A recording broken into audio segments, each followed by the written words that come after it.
नमस्कार। Introduction to artificial intelligence class 10 foundational concepts of AI. बहुत basic से concepts को लेकर के यहाँ पर शुरुआत है। 9th क्लास में आपने काफी सारा कंटेंट ऑलरेडी रीड किया हुआ है। इन द क्लास 10th कुछ रिवीजन वाले कंटेंट होंगे और कुछ थोड़ा सा आपका नया एक्सपीरियंस होगा। जैसे एक पहला और एक बेसिक सा क्वेश्चन है, व्हाट इज इंटेलिजेंस, कि हमारी समझ से इंटेलिजेंस है क्या। अगर यहां पर आप राइट हैंड साइड पर ये दो इमेजेस देखेंगे, यहां पर टीवी है, स्मार्टफोन है, और टीवी की भी जो कैटेगरी है 1930 में कैसे टीवी होते थे, 1950 में, 1970s में, 1990s में, उसके बाद धीरे धीरे इसमें चेंजेस आते गए, मोबाइल की टेक्नोलॉजी में भी चेंजेस आते गए। लेकिन क्वेश्चन ये है कि ये इतने स्मार्ट और इतने इंटेलिजेंट कैसे बने। तो अगर इस कॉन्सेप्ट को हम समझने की कोशिश करें तो हमारा जो फोन है, यानी जो इतना पहले ओल्ड होता था और आज वो इतनी टेक्नोलॉजी से लैस फुल हो गया है, तो टेक्नोलॉजी फुल होने के बाद में एक स्मार्टफोन का अगर एग्जांपल लें, एक स्मार्टफोन जो बिल्कुल पहले केवल कॉलिंग पर्पस के लिए यूज होता था, आज आप उससे नेविगेशन यूज कर सकते हैं। आपको कहाँ जाना है, कौन सी लोकेशन सर्च करनी है, इजीली सर्च कर सकते हैं। हमारा फोन केवल कॉलिंग फीचर्स छोड़ करके बहुत सारी फीचर्स में और एड ऑन हो गई है। आप अपने मनपसंद रिकमेंडेड सॉन्ग्स को सुन सकते हैं। मूवीज, आपकी जो लाइक मूवी है, डिसलाइक्स मूवी है, उसके अकॉर्डिंग ये आपको रिकमेंडेशन देगा। उसके साथ साथ आप बहुत सारे लोगों के साथ में कनेक्ट हो सकते हैं। आप सेल्फीज के साथ में केवल फोटो क्लिक करना ही नहीं, फोटोज के साथ में एआई फिल्टर्स आ गए हैं और आप उन फिल्टर्स के साथ में बहुत सारे तरीके के अपने फोटोज के साथ में रन टाइम पे यानी लाइव टाइम पर ही चेंजेस करके देख सकते हैं। आप एक रिकॉर्ड मेंटेन करके रख सकते हैं अपनी हेल्थ और फिटनेस का। आपको पता है कि मोबाइल फोन के साथ में आजकल तो वॉचेस भी आ गई हैं और भी गैजेट्स आ गए हैं जो इक्वली डिवाइड और कनेक्टेड हो गए हैं सिंगल यूनिट के साथ में। So these drastic technology advancement, अगर हम देखें कि ये जो चेंजेस धीरे धीरे बढ़ रहे हैं, तो इन सबसे निकल के कॉन्सेप्ट आता है जिसे हम कहते हैं आर्टिफिशियल इंटेलिजेंस। तो आर्टिफिशियल इंटेलिजेंस कोई नई टर्म नहीं है, ये बहुत पुरानी टर्म है। 1980s से लोगों ने मास्टर्स डिग्री इसमें की हुई है। हाँ, आज 2020 के बाद में इसमें इतने ज्यादा, अगर हम कहें कि अट्रैक्शन आ रहा है, या यूं कहें कि इसमें इतने ज्यादा लोग इंटरेस्ट दिखा रहे हैं, just because of one thing that is called data. पुराने टाइम में, आज से कुछ साल पहले, इतना ज्यादा डेटा नहीं होता था कि जिसके बेस पर आप कुछ एनालाइज कर सकें, जिसके बेस पर आप कुछ प्रिडिक्शन कर सकें। तो आर्टिफिशियल इंटेलिजेंस आज की डेट में इतनी स्ट्रांग और इतनी पावरफुल इसलिए है क्योंकि डेटा हमारे पास में बहुत ज्यादा है। इतनी सारी कंपनीज हैं, इतनी सारी मोबाइल ऐप्स हैं, और हम कहीं ना कहीं किसी ना किसी तरीके से अपना डेटा शेयर करते हैं। हमारा पर्सनल डेटा होता है, एंटरटेनमेंट पर्पस के लिए सबसे ज्यादा यूज करते हैं, और ऐसी साइट्स जहां फ्री में हमें बहुत सारी सर्विसेज मिलती हैं, वहां पर हम अपना डेटा शेयर करते हैं। तो आर्टिफिशियल इंटेलिजेंस बेसिकली वर्क करती है आपके डेटा पे। It is something which is man made, which doesn't occur naturally, यानी कि जो हमने क्रिएट की। आर्टिफिशियल क्या है, एक मैन मेड थिंग हो गई।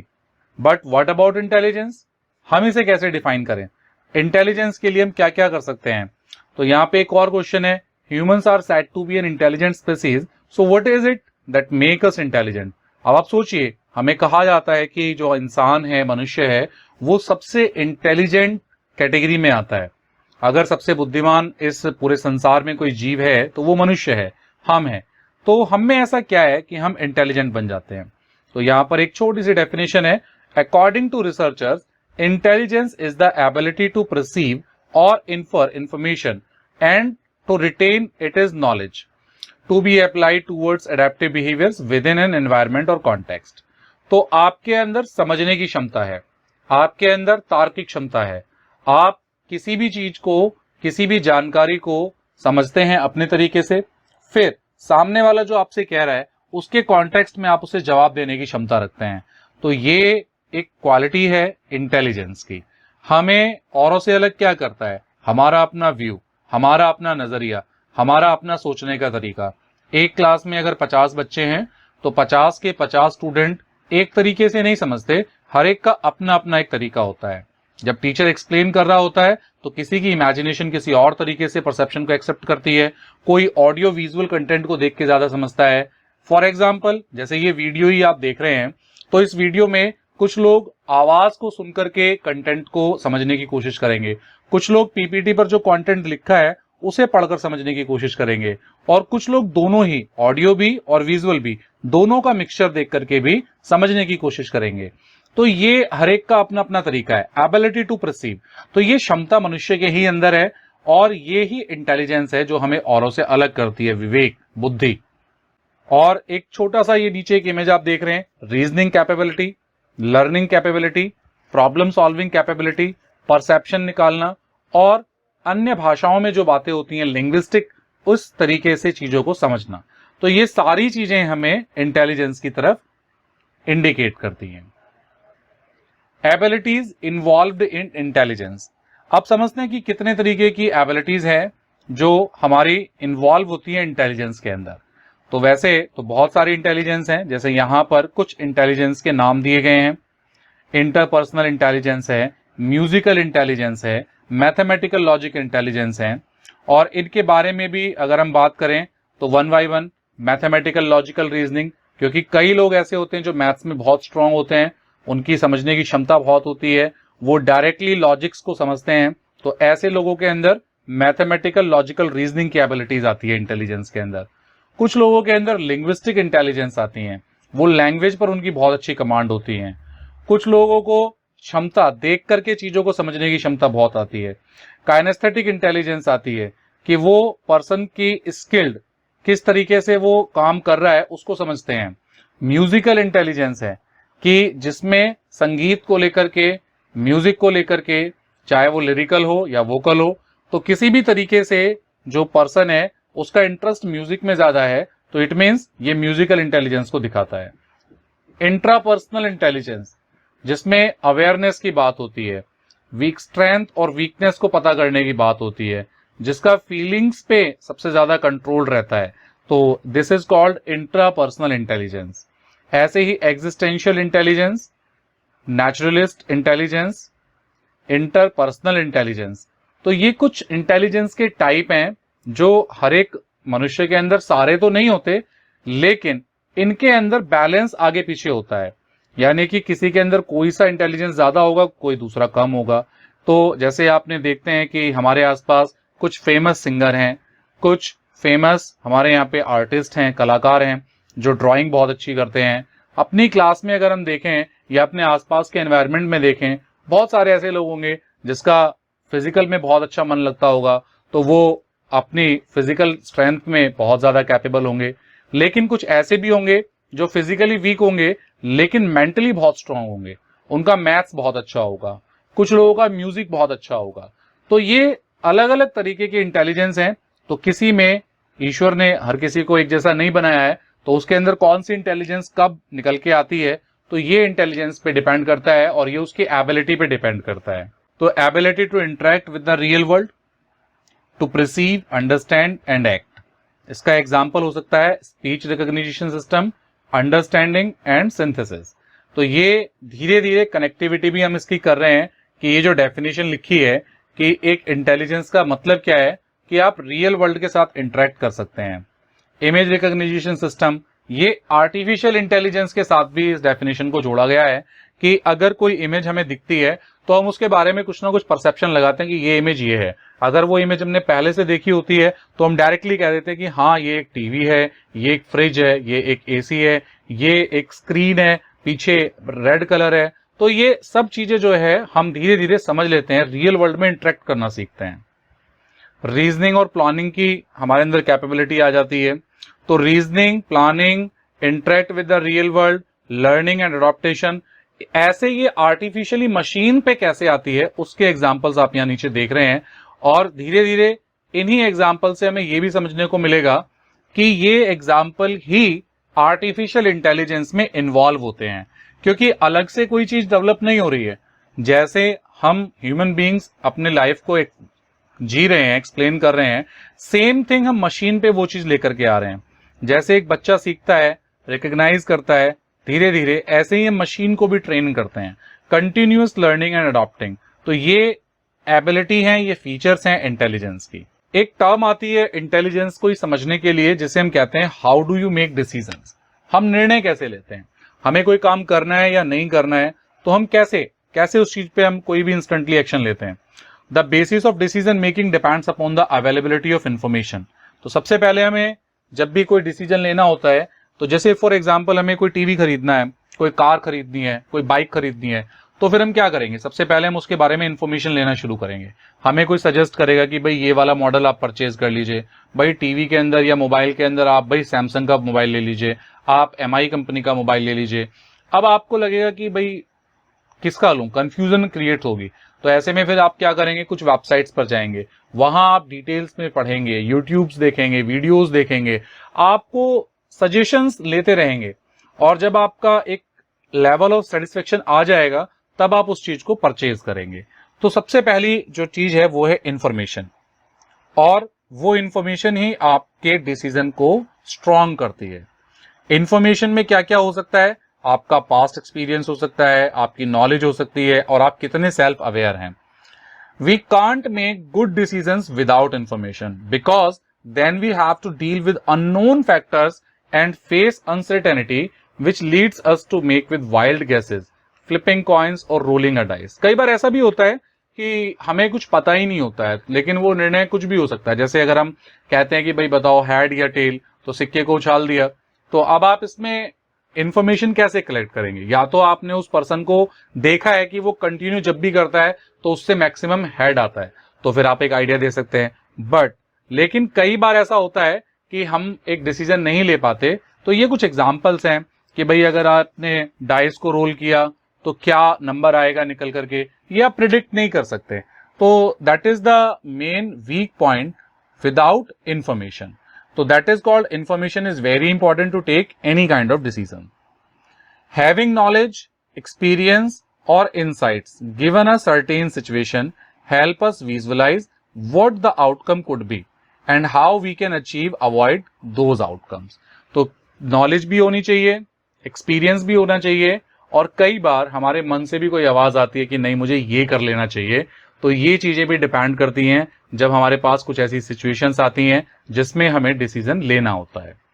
अब यहां पर एक और छोटा सा ये एक इमेज है, एक सिनारियो है कि ये शायद आपने गेम पहले भी देखा हो। अब जैसे यहां सिनारियो में लिखा है, you are locked inside a room with 3 doors, to move out of the locked room and you need to find a safe door to get your way out. Behind the first door is a lake with a deadly shark. The second door has a mad psychopath ready to kill with a weapon, and the third one has a lion that has not eaten since the last 2 months. 3 दरवाजे हैं। पहले दरवाजे को आप खोलेंगे तो एक lake है, एक तालाब है, और उस झील के अंदर, तालाब के अंदर एक शार्क है कि आप जैसे दरवाजा खोलेंगे शार्क आपको खा जाएगी।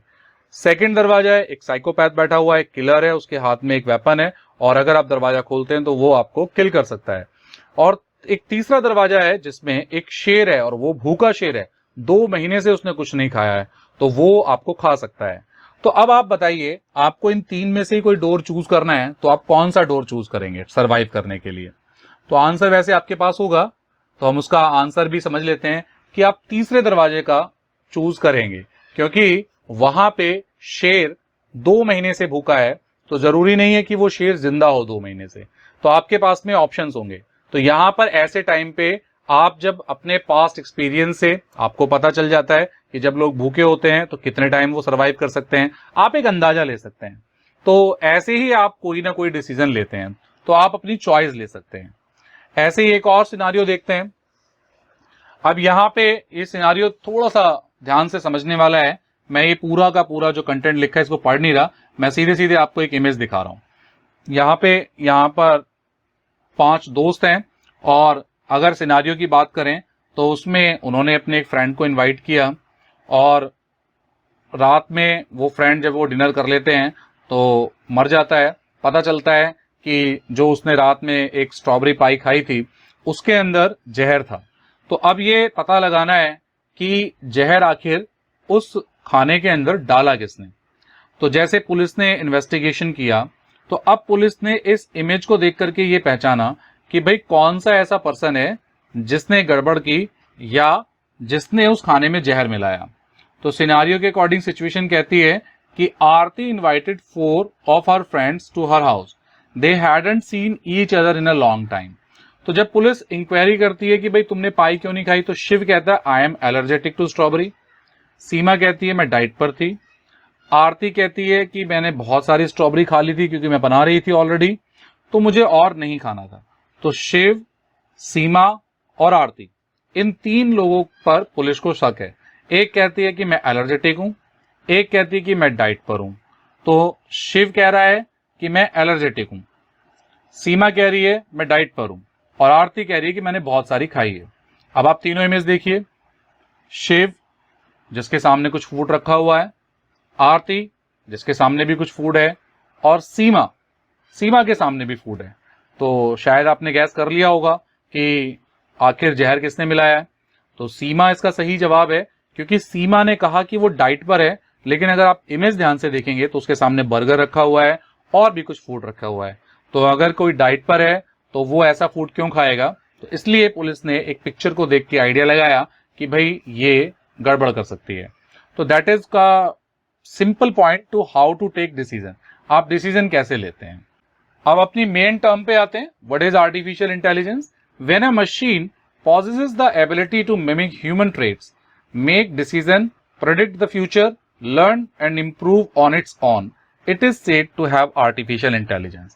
बहुत स्पेसिफिक सी डेफिनेशन है ये बिल्कुल artificial intelligence is a like a term human being.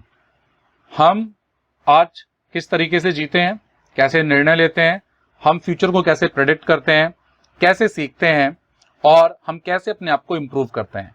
जैसे हमसे कहा जाता है कि अच्छे लोगों के साथ में रहेंगे तो अच्छी संगत में आएंगे, अच्छा सीखेंगे, विद्वान लोगों के साथ रहेंगे तो कुछ नया सीखने के लिए मिलेगा, अपने आप को अपग्रेड करेंगे। सेम थिंग या मशीन के साथ है। तो मशीन जो ह्यूमन की तरह बिहेव करे, डिसीजन ले सके, फ्यूचर प्रेडिक्ट कर सके और अपने आप को सीखते हुए इंप्रूव कर सके, तब तो आप मानिए कि ये आर्टिफिशियल इंटेलिजेंस है। या कुछ और डेफिनेशन है, A machine is artificially intelligent when it can accomplish task by itself. जब ये काम अपने आप कर ले, डेटा भी कलेक्ट कर ले, उसको समझ भी ले, उसको एनालाइज भी कर ले, उससे सीख भी ले, और उसमें कुछ गलतियां हैं तो उसको सुधार भी कर ले। तो ये AI का एक छोटा सा डेफिनेशन हो सकता है। कुछ और डेफिनेशंस हैं आर्टिफिशियल इंटेलिजेंस को लेकर के। अलग अलग ऑर्गेनाइजेशंस ने, अलग अलग एजेंसीज ने AI को लेकर के कुछ डेफिनेशंस यहां पर दी हुई है। तो ये डेफिनेशंस भी आपके काम आ सकती हैं। अगर पेपर में क्वेश्चन आता है कि AI क्या है, तो AI एक ब्रॉड टर्म है जिसकी कुछ डेफिनेशंस आपने पिछली स्लाइड में देखी और कुछ डेफिनेशंस अभी आप अपने सामने देख रहे हैं। कुछ AI की डेफिनेशंस नीति आयोग ने भी क्लियर की, वर्ल्ड इकोनॉमिक फोरम ने भी क्लियर की। जैसे नीति आयोग क्या कहता है, AI refers to the ability to machines to perform cognitive task like thinking, perceiving, learning, problem solving and decision making. तो घूम फिर के बात तो वही कही जा रही है, सोचने की क्षमता हो, सीखने की क्षमता हो, प्रॉब्लम सॉल्व करने की क्षमता हो, निर्णय ले सके, ऐसी टेक्नोलॉजी जो ह्यूमन बिहेवियर की तरह काम कर सके, that is called AI। World economic forum भी कहती है कि ये भी एक इंडस्ट्रियल रिवॉल्यूशन है और इसके बारे में भी कुछ टर्म बताई गई हैं। ऐसे ही यूरोपियन आर्टिफिशियल इंटेलिजेंस लीडरशिप भी कहते हैं कि AI is not a well-defined technology and no universally agreed definitions exist. It is rather a cover term for technique associated with data analysis and pattern recognition. तो यहाँ पे इसने कहा कि AI क्या है, सिंपल सी भाषा में कहें, जैसे मैं आपसे पहले से ही कह रहा था कि AI कोई नई टर्म नहीं है। AI is not a new technology, having existed since 1950. ये 1950 से है। While some market, sector and individual business are more advanced than other, AI is still at a relatively early stage of development. उस समय ये early stage पे थी, आज ये अपने एक फुल मोड पर काम कर रही है। ऐसे ही एनसाइक्लोमीडिया क्या कहता है आर्टिफिशियल इंटेलिजेंस के बारे में, AI is the ability of a digital computer or computer controlled robot to perform tasks commonly associated with intelligent beings. The term is frequently applied to the project of developing. तो AI को लेकर के बहुत सारी definitions हैं, तो यहां पर कुछ डेफिनेशंस यहां मैंने स्लाइड्स पर लगाई हुई हैं जो आपकी हेल्प कर सकती हैं। अब आते हैं, how do machines become artificial intelligent. एक मशीन आर्टिफिशियल इंटेलिजेंट कैसे बनती है? Machines also become intelligent once they are trained with some information which helps them achieve their task. AI machines also keep updating their knowledge to optimize their output. तो एक machine intelligent कैसे बनती है? जब उसको कुछ टास्क दिया जाता है और वो अपने आप को completely time to time update भी करती रहती है और नॉलेज को अपग्रेड करती रहती है। यहां पर हम बात करते हैं कुछ AI की एप्लीकेशंस के बारे में। आर्टिफिशियल इंटेलिजेंस की बहुत सारी एप्लीकेशंस मार्केट में है। गूगल एक इतनी बड़ी कंपनी जिसका आप बहुत सारी फीचर्स का इस्तेमाल करते हैं। गूगल मैप है, गूगल असिस्टेंट है, इसी तरीके से एप्पल में आप सीरी का इस्तेमाल करते हैं। आप जो रोबोट्स हैं, जैसे आप यहाँ पर देख रहे हैं कि राइट हैंड साइड पर टॉप पर ये सोफिया रोबोट की फोटो है और उसके साथ साथ इसी कंपनी ने एक और प्रोडक्ट लॉन्च किया जो कि लिटिल सोफिया के नाम से आया, यानी इसे लिटिल सिस्टर भी कहा जाता है सोफिया की। Amazon है जो रिकमेंडेशन करता है प्रोडक्ट्स को लेकर के। इंस्टाग्राम है, फेसबुक है, व्हाट्सएप है और स्नैपचैट है, ट्विटर है, यूट्यूब है। ये ऐसी बहुत बड़ी बड़ी कंपनियां हैं, बहुत बड़े बड़े प्रोजेक्ट्स हैं जो आज आर्टिफिशियल इंटेलिजेंस का यूज कर रहे हैं। AI से रिलेटेड रोबोट्स हैं, AI से रिलेटेड आपके बोट्स हैं जो आपसे इंटरेक्ट करते हैं। अगर सामने कोई लाइव पर्सन नहीं है तो एक ऐसी लाइव मशीन बन जाती है जो आपसे इंटरेक्ट करती है और वो आपको कुछ ना कुछ रिप्लाई जरूर करके देती है। आप स्पोर्ट्स में देखिए, गेम्स में देखिए AI की टेक्नोलॉजी का कितना ज्यादा यूज होता है। तो ये एप्लीकेशन है आर्टिफिशियल इंटेलिजेंस के। अब एक टर्म को समझते हैं कि AI क्या है और क्या नहीं है। कई बार हमें लगता है कि ये AI हो सकती है, जैसे ये एक फुल्ली ऑटोमेटिक वॉशिंग मशीन है जो कि अपने आप काम कर सकती है, but it require human intervention to select the parameter of washing and to do the necessary preparation for it to function correctly before each wash, which make it an example of automation, not AI। देखिए, एक fully automatic machine है, ये काम भी करती है, कपड़े धो के सुखा के अपना बाहर भी निकाल देगी, लेकिन ये AI मशीन नहीं है क्योंकि ये फुल ऑफ ऑटोमेशन तो है।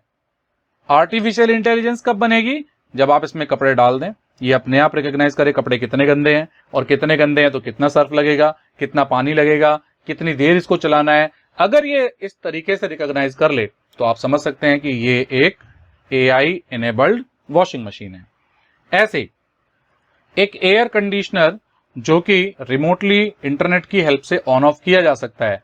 आप एक लोकेशन पे बैठ के, अगर कोई दूर लोकेशन पे आपकी डिवाइस है और आप उसे कंट्रोल कर रहे हैं तो आप समझे कि वो AI है? नहीं। This term is called IoT, internet of things. 9th class में मैंने आपको एक वीडियोस भी दिखाई थी। तो ये इंटरनेट ऑफ थिंग्स है, ये रिलेटेड टू AI तो हो सकती है लेकिन कंप्लीट AI नहीं है। This is terms called internet of things, जिसे आप कंट्रोल कर रहे हैं, मैनुअली कंट्रोल कर रहे हैं इसे, बस आप इसमें इंटरनेट की हेल्प ले रहे हैं।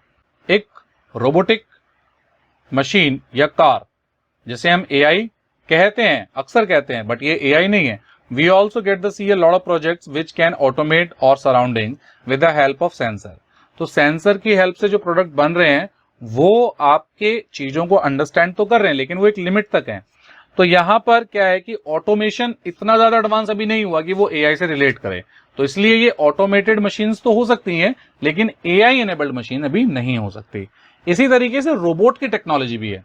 रोबोट की टेक्नोलॉजी में हम आर्टिफिशियल इंटेलिजेंस की डेफिनेशन को इनबिल्ट कर रहे हैं, तब जाकर के AI इनेबल्ड ये धीरे धीरे बन रही हैं। सोफिया एक रोबोट है लेकिन उसके अंदर इतनी कैपेबिलिटी है कि वो अपने आप को अपग्रेड करती है, वो इंफॉर्मेशन को स्टोर करती है और उसी इंफॉर्मेशन के बिहाफ पे वो हमें रिप्लाई भी करती है। इसी तरीके से आप स्मार्ट टीवी की बात करते हैं तो कई लोग समझते हैं कि स्मार्ट टीवी भी क्या AI इनेबल्ड है? तो हम कह सकते हैं कि कुछ हिस्से तक ये AI इनेबल्ड हो सकते हैं, कुछ हिस्से तक, लेकिन सारे टाइम पे ये अभी AI इनेबल्ड नहीं है क्योंकि ये भी आपके लिमिटेड है। जैसे A TV doesn't become AI enabled if it is a smart one। अगर वो स्मार्ट टीवी है तो जरूरी नहीं वो AI enabled हो। It gets the power of AI when it is able to think and process on its own। यानी कि आप अगर बैठ गए सामने तो ये समझ ले कि भाई अगर एक स्टूडेंट बैठा है तो ये इसमें स्मार्ट टीवी में मान लीजिए कैमरा भी इनबिल्ट आ जाए आने वाले टाइम में और ये अपने आप इसको अंडरस्टैंड करे कि भाई अगर सामने फैमिली बैठी है, बच्चे बैठे हैं तो यूट्यूब पे कौन सी वीडियो चलनी चाहिए, तो मानिए आप इसका टीवी आपका AI इनेबल्ड है, यानी जो अपने आप डिसीजन ले सके। बात वही आ रही है घूम फिर करके, अपने आप डिसीजन ले सके, अपने आप सोच सके और ये प्रिडिक्ट भी कर सके कि आप क्या चाहते हैं। तो दिस इज कॉल्ड एआई। हाँ, एआई की कुछ टर्म ये एप्लीकेशन यूज जरूर करती हैं, जैसे आपने यूट्यूब पे 6 वीडियो लगातार देखी, तो अब आपको क्या होगा, आने वाले टाइम पे जब आप यूट्यूब चलाएंगे तो आपका अकाउंट उससे लिंक होता है, तो फिर वो क्या करेगा, आपकी लाइक और डिसलाइक को नोट करेगा और आपके डेटा को सेव करेगा, और उसके बेस पर नेक्स्ट टाइम जब आप वीडियो देखेंगे तो फिर वो आपको उसी जो आपने 6 वीडियोस देखी थी उनसे रिलेटेड वीडियोस आपको दिखाने की कोशिश करेगा। This is called recommendation. इसी तरीके से रोबोट की टेक्नोलॉजी है, या फेस रिकॉग्निशन की टेक्नोलॉजी है, वीआर सिस्टम की टेक्नोलॉजी है, और इस तरीके की जो टेक्नोलॉजीज हैं ये मिलकर के काम कर रही हैं, और एआई की जो डेफिनेशन है, एआई की जो टेक्नोलॉजी है, इन मशीन्स के साथ मिलकर के हम वर्ल्ड में ये कह सकते हैं कि हम अपने काम को ईज ऑफ एक्सेस की तरफ लेके जा रहे हैं। अब यहां पर हम आते हैं एक रिवीजन सेशन की तरीके से KWLH ग्राफ। तो अब हम देखते हैं कि हमने एआई के बारे में कितना सीखा। So what I know, what I want to know, what have I learn and how I learn this. तो यही चीजें आती हैं कि आप आर्टिफिशियल इंटेलिजेंस के बारे में अब कितना जानते हैं। मान लीजिए अब आपने ये 20 से 25 मिनट की वीडियो आपने देखी, तो इसके बाद आपको कितना लगता है कि आप आर्टिफिशियल इंटेलिजेंस के बारे में अब क्या समझते हैं। ऐसी तरीके से would you want to know about AI, और आप एआई के बारे में और क्या जानना चाहते हैं, और अब तक आपने क्या सीखा एआई के बारे में, और अब किस तरीके से आपने उसकी लर्निंग ली। तो ये डिपेंड करता है, ये कुछ क्वेश्चंस हैं, आप इनके जवाब हमें देंगे तो मजा आएगा, और आपको भी मजा आएगा इस एआई की टेक्नोलॉजी को सीखने में और अपने एक्सपीरियंस को एक बेटर लेवल पर लेके जाने के लिए। अगली वीडियो में हम इसके अगले पार्ट पर आएंगे। अभी तक आपको लगता है कि इस पूरे कॉन्सेप्ट में आपको कोई डाउट रहे हैं, कुछ इश्यूज रहे हैं, तो आप हमें जरूर बताइए, हम उसका सॉल्यूशन जरूर करेंगे।